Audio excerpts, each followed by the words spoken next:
네, 반갑습니다. 오늘은 1월 29일 수요일 설날 아침이고요. 아침 긍정 화근 1156일째입니다. 힘차게 외쳐 거기 전에 새해 복 많이 받으시고 2025년 무엇보다 건강하시고 놀라운 축복 그리고 생각지도 못했던 기적 같은 일들이 많이 일어나시길 바라겠습니다. 그러기 위해서 우리가 기적이 일어날 확률을 높일 수 있습니다. 바로 책을 읽으면 됩니다. 우연 행운도 확률을 높일 수 있습니다. 책을 열심히 읽다 보면 우연과 행운이 더 빨리 자주 찾아옵니다. 자, 1월 31일 밤 9시에 우리 만나기로 한 위대한 개집이 한 210쪽 분량 정도 됩니다. 제가 가지고 있는 책 기준. 오늘부터 3일, 31일 낮 저녁까지 읽으면 3일이죠. 70쪽씩 한번 읽어봅시다. 그래서 연휴가 뿌듯한 연휴가 되도록 한번 도전해 보시고 다 안 읽으셔도 됩니다. 다 읽는 데까지 읽으시고 1월 31일 밤 9시에 우리 만나서 얘기해 보도록 합시다. 자, 오늘은 경제에 대한 얘기를 좀 해보겠습니다. 여러분, 경제 공부, 금융 공부를 진짜 꼭 반드시 하셔야 됩니다. 특히 이 경제 금융이 굉장히 길게 봐야 됩니다. 우리가 특히 그 선거 때 되면 선거 공약으로 굉장히 빨리 뭔가를 느낄 수 있는 공약들을 많이 던져주죠. 그런 것들은 대부분이 지금 눈으로 보기에는 좋아 보여도 시간이 지나면 반드시 역효과가 나서 오히려 하지 말았어야 될 그런 공약들이 오히려 많습니다. 그래서 그런 거를 읽어낼 수 있고 우리 스스로가 지켜낼 수 있고 이해할 수 있어야 되겠죠. 이 부의 인문학이라는 책에 프랑스의 로베스피에르의 그 우유 가격에 대한 예가 나오는데요. 이제 프랑스 대혁명 때 생필품 가격이 너무 오르니까 시민들이 불평불만이 많으니까 로베스피에르가 대중의 인기를 얻기 위해서 일단 사람들이 가장 많이 먹는 것 중에 하나인 우유 가격을 강제로 반 가격으로 최고가를 100원이면 50원이 최고가다. 이 50원을 어기면 단두대에 끌고 가겠다 해서 강제로 정해버렸어요. 그랬더니 이 젖소를 키우는 사람들이 우유 가격을 비싸게 받을 수 없으니까 사료값도 안 나오는 거죠. 그래서 젖소를 그냥 도살해서 고기로 팔아버렸습니다. 젖소가 도살되니까 우유 생산량이 줄겠죠. 그러니까 우유는 더욱더 가격이 폭등합니다. 그러자 이번에 다시 그렇게 된 걸 알고 나서 다시 로베스피에르가 오케이, 그렇다면 내가 젖소의 사료값을 반으로 또 내려줄게 해서 또 사료값을 반으로 정해서 이 최고가가 이 하프 가격이다. 여기를 넘어서 팔면 단두대로 끌고 가 처형하겠다. 근데 그 사료업자들도 또 계속 적자가 나니까 단두대에 끌려갈 바에야 그냥 사료 생산을 중단해 버렸죠.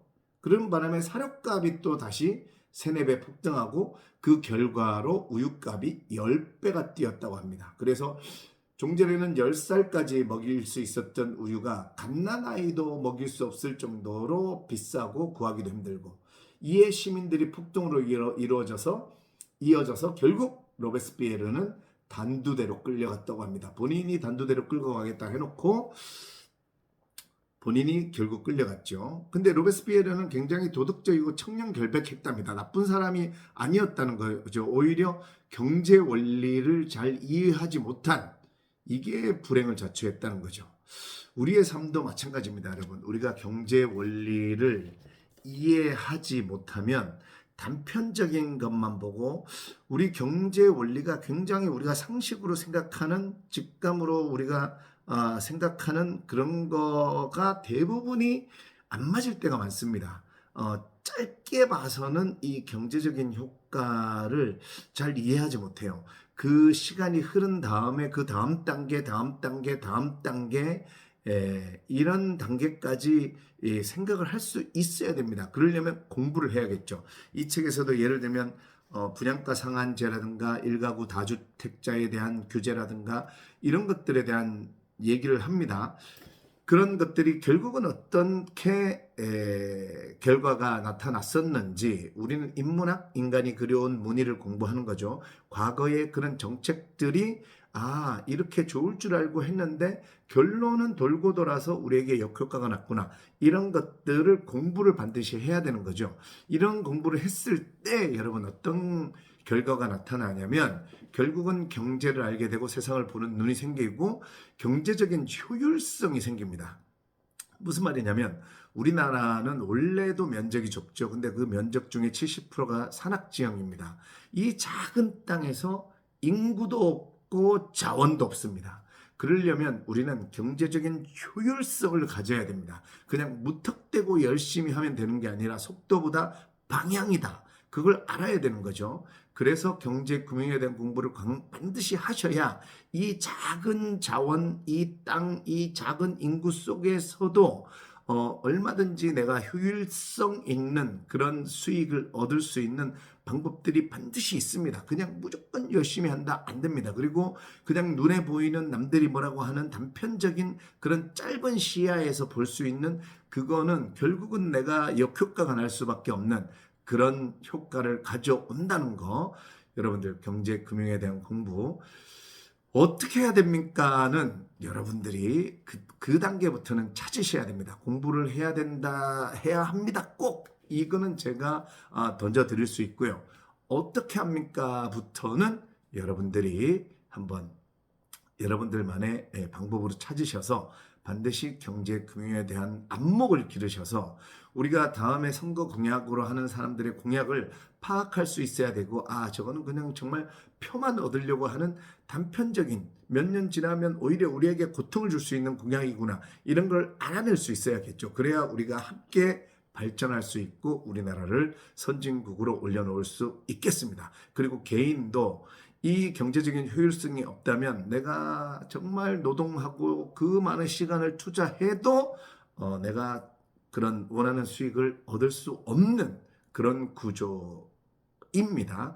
그래서 이 경제적 효율성을 위해서 반드시 경제 금융에 대한 공부, 저도 아직 초보 단계입니다. 근데 알면 알수록 재밌고 이걸 왜 몰랐을까? 왜 이렇게 늦게 시작했을까? 하지만 늦지 않았다.